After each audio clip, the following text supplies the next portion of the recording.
Assalamualaikum warahmatullahi wabarakatuh. Bismillahirrahmanirrahim. Alhamdulillahirrabbilalamin. Wassalatu wassalamu ala asyrafil mursalin wa ala alihi wa sahbihi ajma'in. Allahumma zidna wa la tanqusna. Allahumma zidna wa la tanqusna wa akrimna wa la tuhinna wa a'tina wa la tahrimna wa athirna wa la tu'sir alaina wa adina warda'na ya karim. Alhamdulillahirrabbilalamin. Di pagi yang mulia ini kita lanjutkan serial kisah salihin seri yang ke-6 di bawah tajuk kisah indah Fudail bin Iyad, ulama kenamaan zaman dulu, ulama yang selalu disebut-sebut namanya, banyak namanya ditulis dalam buku, dalam karya ulama karena hebatnya pengaruh beliau ini. Al-Fudail bin Iyad rahimahullah hidup dari 107 hingga 187 Hijrah. Artinya umurnya sekitar berapa?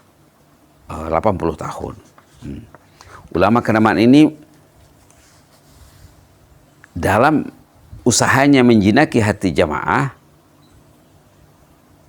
kita sudah sebut sebelum ini bahwa mula-mulanya ditanya tentang usia. Berapa usia Anda sekarang?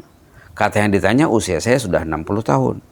Kata Fudail bin Iyad rahimahullah, kalau umur Anda 60 tahun, berarti perjalanan hidup Anda akan berakhir. Siap-siaplah untuk menghadap Allah. Itu pangkal ceritanya. Orang tadi ternyata tergolong orang yang lalai, yang tidak ingat bahwa hari sudah senja, mentari hampir terbenam. Tidak ingat. Jadi kenapa manusia tidak ingat? Kita sudah sebut sebelum ini, kata ulama kenamaan Ibnu Juzai Al-Gharnati dalam kitabnya At-Tasil Ulum At-Tanzil mengatakan ada 4 faktor yang melalaikan manusia, yang merintangi manusia daripada ibadat. Pertama, asyaitan. Yang kedua, nafsu. Yang ketiga, dunia. Yang keempat, manusia sendiri. Syaitan, nafsu, keduniaan, dan manusia. Kenapa orang itu lambat sholat? Tanyalah dia, kenapa dia lambat sholat? Sama dia dipengaruhi syaitan ataupun nafsu? Atau ada karena urusan keduniaan? Atau karena urusan manusia? Atau empat-empatnya sekali? La ilaha illallah. Maka kita diingatkan di sini untuk menyelamatkan diri daripada bahaya syaitan. Kita fokus pada syaitan saja dulu ya. Kita kena semak ayat-ayat tentang kesyaitanan. Kita wajib memohon perlindungan Allah daripada gangguan syaitan. Apa alasannya? Alasannya banyak.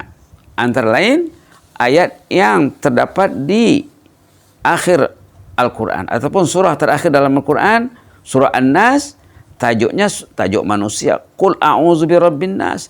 Tajuknya tajuk manusia, surah An-Nas. Tapi isinya apa? Isinya agar kita berlindung, meminta perlindungan Allah dari bahaya syaitan. Qul, sebutlah, mintalah, a'udzu birabbin nas. Lindungilah aku ya Allah sebagai Engkau Rabbun nas. Engkau Malikin nas, Engkau Ilahin nas. Lindungilah aku min syarril waswasil khannas. Dari kejahatan si khannas. Bab solat saja ya. Bab solat saja kita lihat satu bab saja. Apa kerja setan terhadap manusia tentang bab solat? Mula-mula dilarangnya solat. Maka ramai orang yang tak solat. Itu dapat sama dia itu. Yang kedua, solat jugalah. Tapi akhir-akhir waktu. Selalu menangguh, menunda. Kerja setan juga. Ataupun solat jugalah pada awal waktu. Tapi tak usah berjamaah. Sorang-sorang saja. Suami dengan istri sembahyang sorang-sorang. Tak berjamaah. Mak bapak dengan anaknya tidak berjamaah. La ilaha illallah. Sudahlah ke masjid, tidak ya. Di rumah pun tidak berjamaah. Sepatutnya bagi orang yang ingin menyelamatkan diri daripada gangguan syaitan, diceknya dulu bab solat macam mana. Oh, saya solat di awal waktu. Sebelum masuk waktu saya sudah berwudu. Sebelum masuk waktu saya duduk itikaf sembahyang. Saya sudah baca Quran, saya sudah berzikir, saya sudah beristighfar. Saya membetulkan lain dengan Allah. Saya membetulkan tali hubungan saya dengan Allah. Karena salat ini kata ulama artinya silah, hubungan.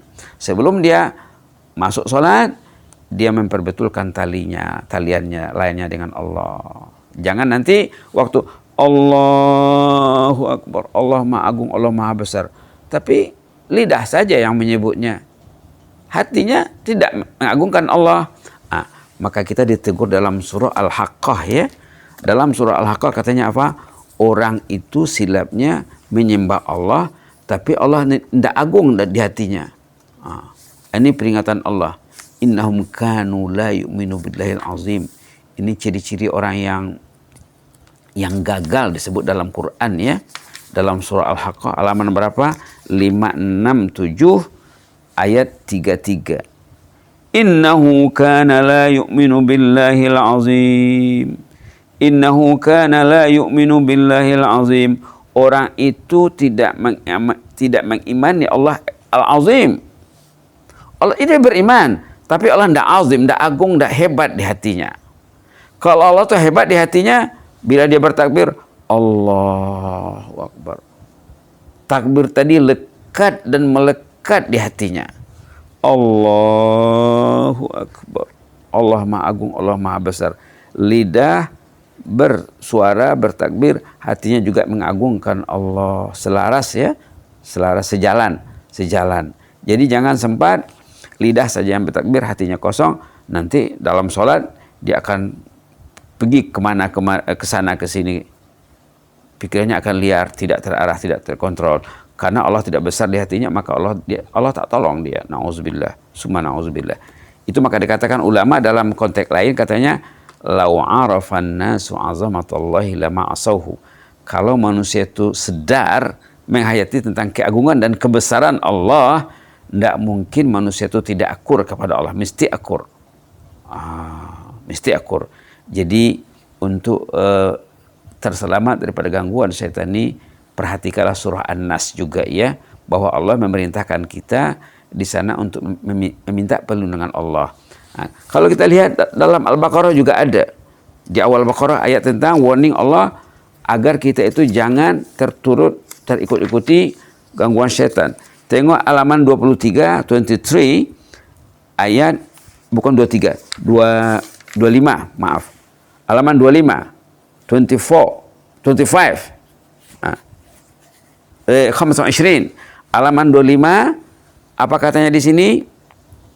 Ayat 168, 169. Cantik sekali peringatan ini. A'udzubillahi minasyaitonir rajim. Ya ayyuhan nasu kulu mimma fil ardi halalan tayyiban wa la tattabi'u khutuwatis syaitan. Innahu lakum aduwwum mubin. Innama ya'murukum bis-su'i wal fahsya'i wa an taqulu 'ala Allahi ma la ta'lamun. Shadaqallahul azim. Aman nabika ya Rabb. Wahai umat manusia, makanlah apa yang ada di bumi ini yang halal, yang thayyib. Halal berkhasiat, bergizi. Wa la tattabi'u khutuwatis syaitan. Kita makanlah makanan yang halal, yang berkhasiat, yang bermanfaat, yang tinggi mutunya untuk kesehatan. Wala tattabi'u khutuwatis syaitan, jangan turuti jejak langkah syaitan. Syaitan itu banyak cara dia memperdaya manusia. Kita kena tahu. Innahu lakum aduwwum mubin. Yang pasti syaitan itu musuhmu yang terang. Kita kena nampak. Karena musuh itu terang. Kalau tidak nampak, macam mana? Berarti dia akan kalah berhadapan dengan musuh. Karena dia tak nampak musuh. Dalam Quran dikatakan aduwwum mubin, musuh yang jelas. Jadi mesti jelas. Kalau orang tu tidak teliti, macam mana akhirnya? Innama ya'murukum bisu. Ayat 169 ya.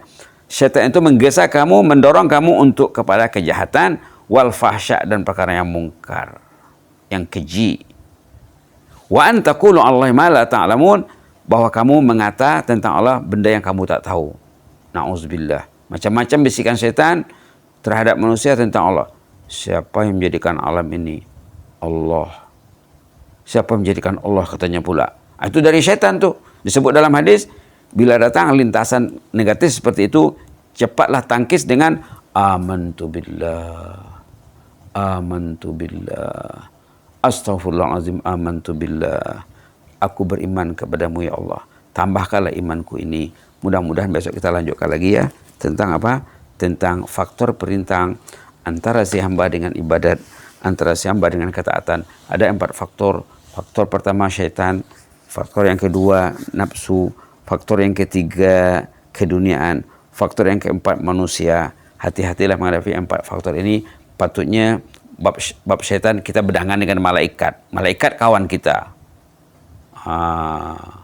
Bab nafsu dibaiki nafsu, di upgrade, ditingkatkan kualiti nafsu yang berpartner dengan malaikat. Bab dunia semuanya digunakan untuk Allah. Jangan digunakan untuk melanggar perintah Allah. Bab manusia gitu juga, bab manusia jadikanlah istri-istri jannah, suaminya suami jannah, anak-anaknya anak jannah, saudara-saudaranya, teman-temannya teman jannah, agar semua bersaing menuju jannah. Amin ya rabbal alamin. Aqulu qouli hadza wa astaghfirullah li wa lakum. Allahumma habib ilaina al-iman. Allahumma habib ilaina al-iman wa zayyinhu fi qulubina wa karri ilaina al-kufra wal fusuq wal isyan waj'alna minar rasyidin. Allahumma habib ilaina al-iman wa zayyinhu fi qulubina wa karri ilaina al-kufra wal fusuq wal isyan waj'alna minar rasyidin.